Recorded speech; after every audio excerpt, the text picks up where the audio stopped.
Great games at your table. This is Jonathan Alvin, and this is Game Master's Toolbox.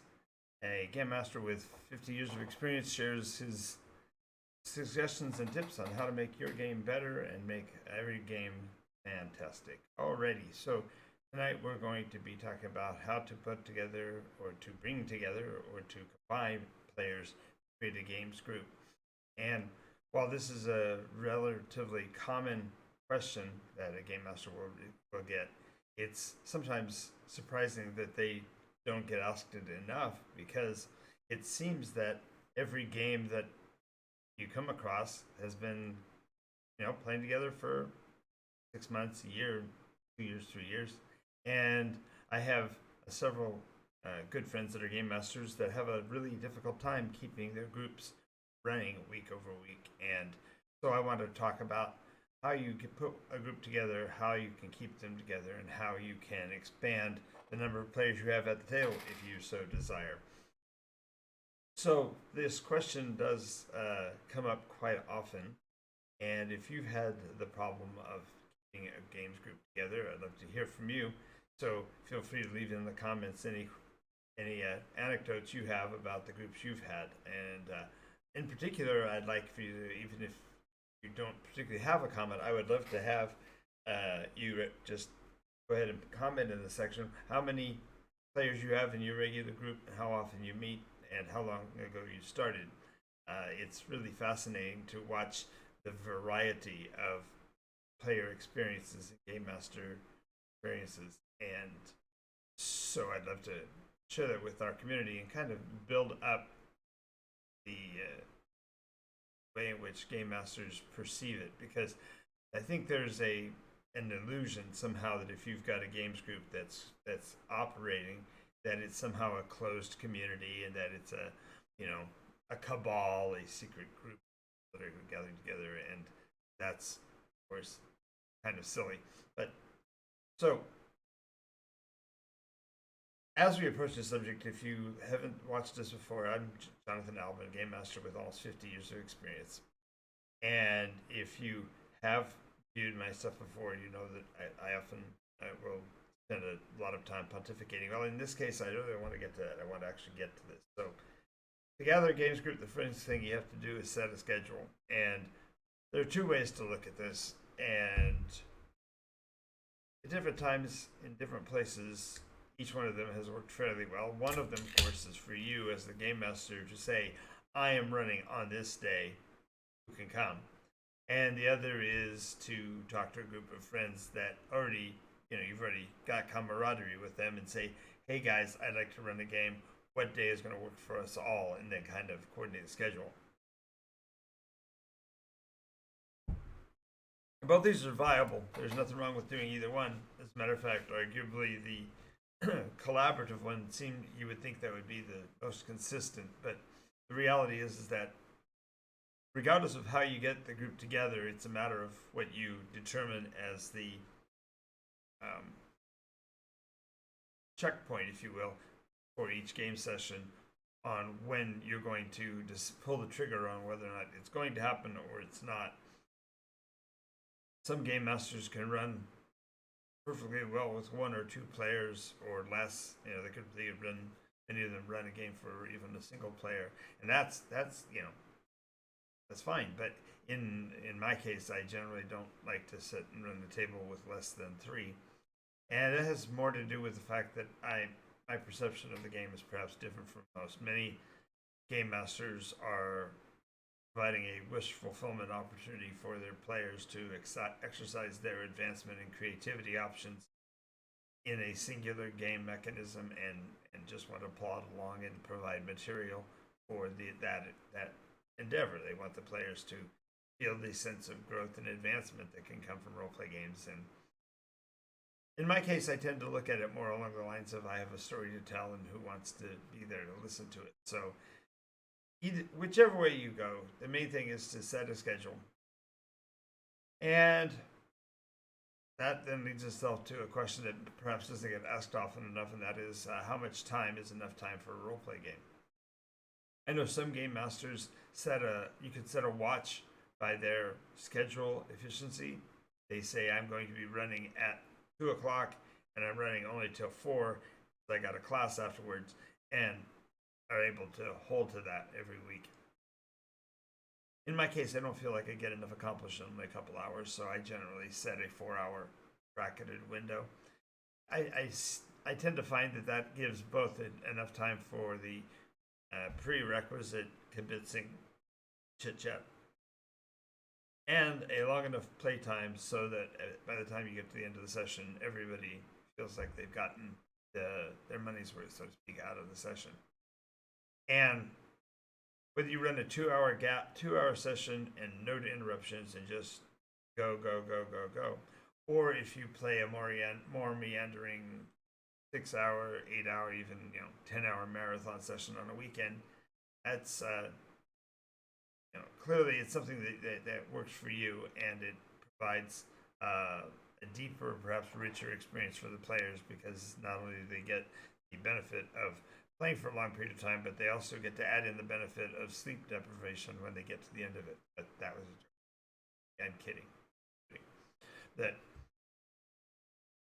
the scheduling is probably the hardest part, and if I were to say what portion of putting a games group together takes the longest, I believe that is probably the part that is most difficult, is gathering the group together in the first place. Once you've gathered the players and you've got them all in a singular location and they're all agreeing to the encounter time, the second thing you have to look at is sort of the theme, concept, story that you want to tell. And by pulling everyone together and picking which one of those, which narrow niche that you're going to run or what broad spectrum you're going to run, you have an opportunity in that initial session, which I highly recommend, to actually go over any nuances in your gameplay style that may not match with others. Now, because I'm running NycosRPG, there are a lot of players that are in their first session literally foundering a bit, and so a session 0 provides you to work the kinks out, get some of the glitchy curiosity out of the way, and put the players directly into a meaningful, or at least a recognizable story element. The second reason for session 0 is that there are quite often many questions that the players will have about the ambiance, the flavor of the game master's game, what they find important, what they find exciting, what parts do they tend to underplay, and put out their own feelers for achieving what they want to in the game. And really, session 0 is a communication. It's a conversation about where the game will be going, and it's kind of important for a player to know that what they want to have accomplished in the game at least is possible, and have an understanding of what the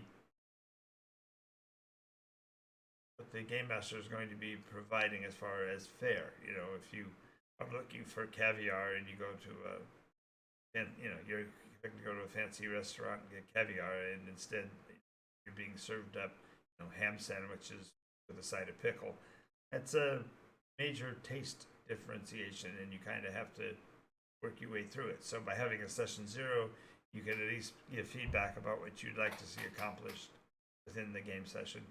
And by doing so, you give the game master a bit of your mind as well, to make sure he can, in accomplishing what he's trying to do, bring into account what you want as a player.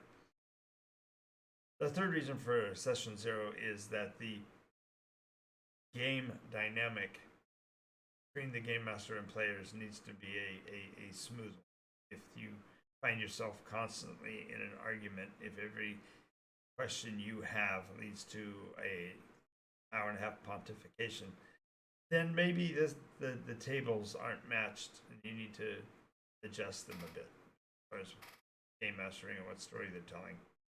And I would say the biggest challenge to being a game master at a table is finding a match of players that are suitable, that fit what you're trying to do, and more importantly, that you can be their storyteller.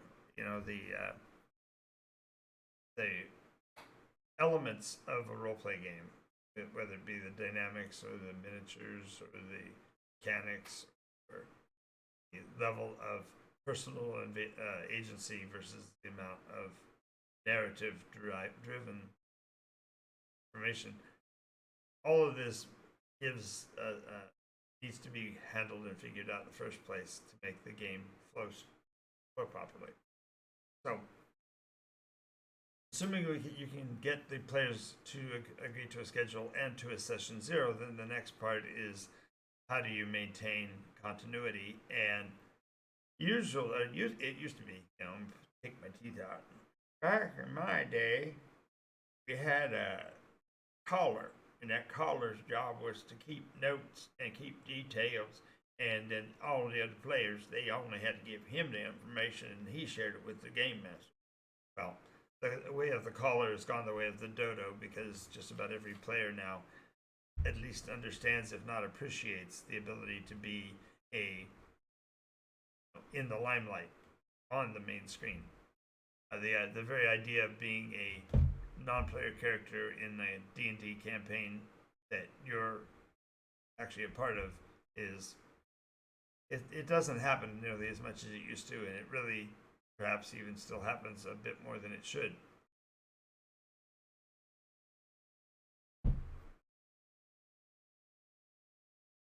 So the way you hold on to and maintain story continuity needs to be in the hands of somebody. Now, many game masters have taken on almost the oversight of their game's crews, and they're the only one who keeps notes. So each week the players just come for the entertainment, they come for the engagement, and they go home and don't give another thought to their characters. What I have found is generally you find players who have a desire to play characters that actually the persona, the actual character in the story, is the one that's interested in keeping notes and details. And by choosing a person who is playing a character that has those kind of motivations, you can actually add to their play experience by having them do the very thing that their character is claiming to be learning how to do. So, you have somebody who likes maps and they want to create a map of the adventure. Well, you're our mapper. You're the guy who will be responsible for what we see each week as far as where we are, what's going on, who's nearby, that kind of thing. And so therefore the mapper then creates the physical map of your location. Now, as a storyteller game master, you're going to have one for yourself, at least an outline of where you're going.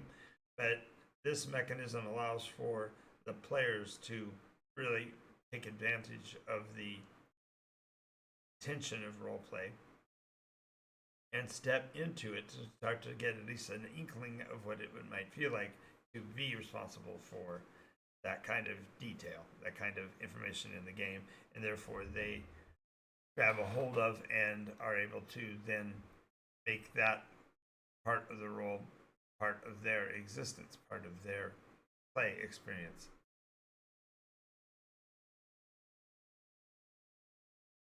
Now, then, in addition to that, let's say you've got a player who has a penchant for names. They love to, their character's name is 19 syllables long in a foreign language, and they've got 3 interpretations and 2 other translations of it. They understand what the root of their name is, etc. Well, these are definitely people to be masters of names at the table.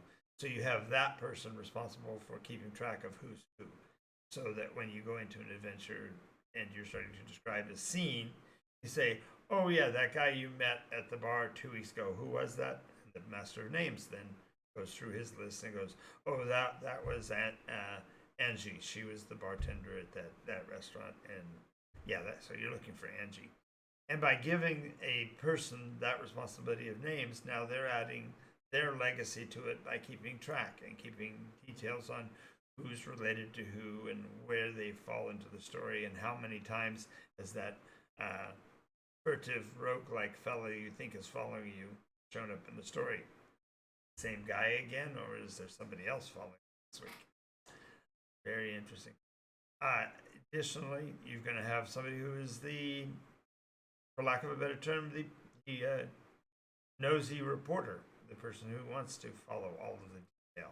By golly, have that person be your note taker for the game and have them relating each week what it's been going on in the scene, and who's involved with what, and who was at a certain meeting, how many people were there, what was said.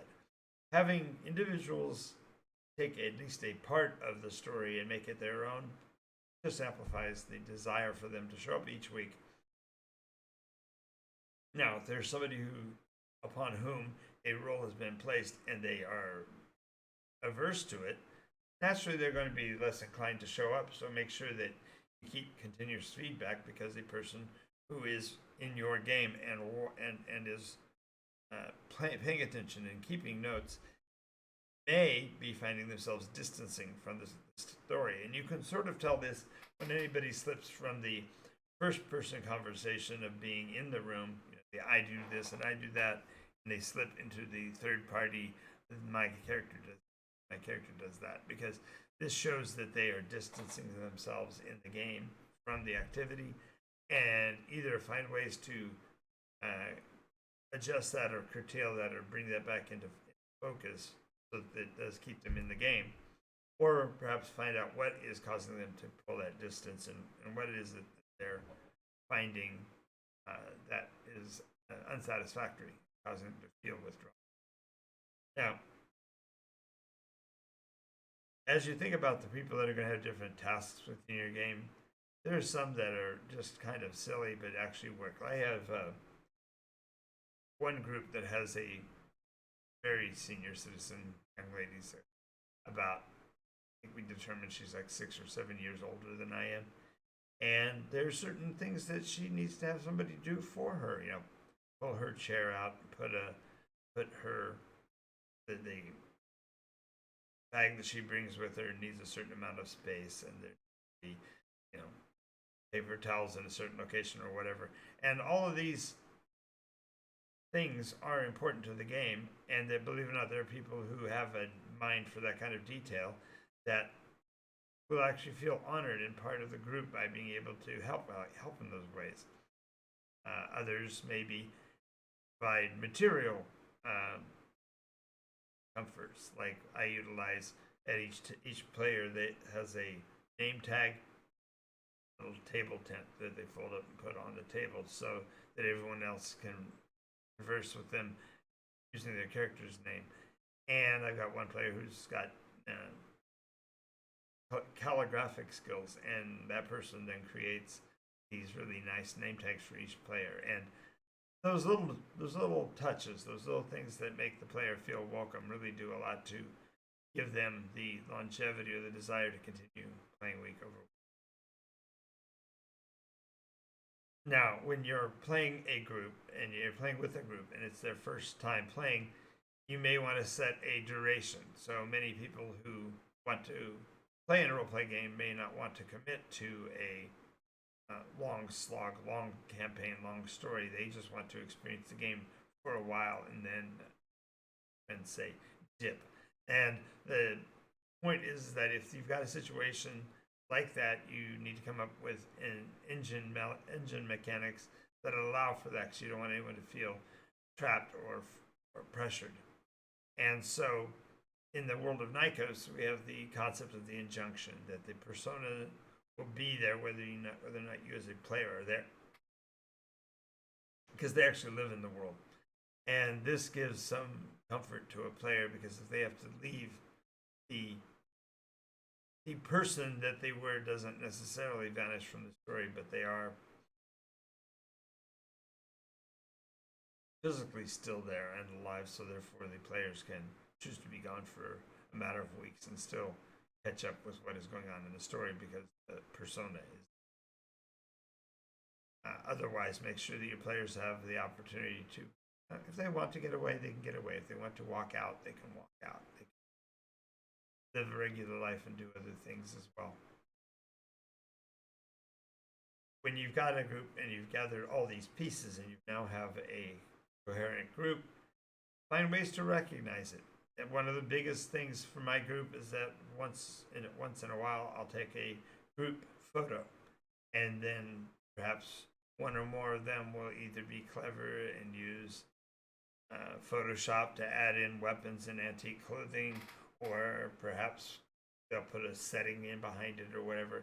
And these little mementos that the players can take home that remind them of the fun they had they're countless. There are no words. There's nothing to say. The players definitely feel that belonging and that presence, and those kind of positive feedback, emotional loops really do help to continue to drive the story forward and maintain continuity and create the essence of an ongoing campaign that not only are their personal lives involved because they're there at a table every week, but their persona live in that experience, and therefore they have reasons to think favorably of the group in between sessions. A group that gathers together on a consistent basis and plays through stories, even if the stories are incongruous, still have the opportunity to build this community because the players, not the characters, are making the actual bonds. When you sit at a table and you've got a character that you've built and you're sitting elbow to elbow with somebody that already knows all your persona's secrets and knows where you collectively buried the bodies in a game sense. These are people that you would come to trust. I've got longtime friends that have been some of them been fans and followers. Some of them are just acquaintances and watch an episode every once in a while. But all of these connections that you have with the players can relate to a much larger footprint, if you will, on the world, because the players have an affinity for each other, and the affinity is actually linked to and driven by your story. So the number of campaigns that you run, no matter how long they run, gives credence to your role as a game master. And when new players are finding about who's running what's being run or whatever, it is nice to have one or two players that have a longer legacy to act kind of like a starter seed, so to speak, for campaigns. The one or two players that are veteran and can say, "Oh yeah, this is bad," but Game Master's going to be soon throwing us a bone, or can think, reason through or think through the scenarios so that the rest of the players can feel more comfortable. It's inestimably valuable for that kind of a play experience to be promoted and expanded on. So many times, something that I've added, especially to a long-term games group, is I'll add a debrief. And by debrief here, I mean after the end of a session and before we part ways to go back to our respective homes or whatever, we have a period of time where we disconnect from playing the persona, but we may still talk about the campaign. We may still talk about what's going on in the story. We may talk about sidelights that may have been pursued.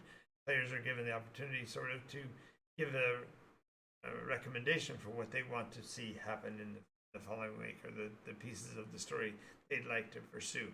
All of these elements that give a community feel definitely add to a continuity clause, if you will, within your games group. I guess the final thing I want to say on this subject before we move on to other things is I want to say that it's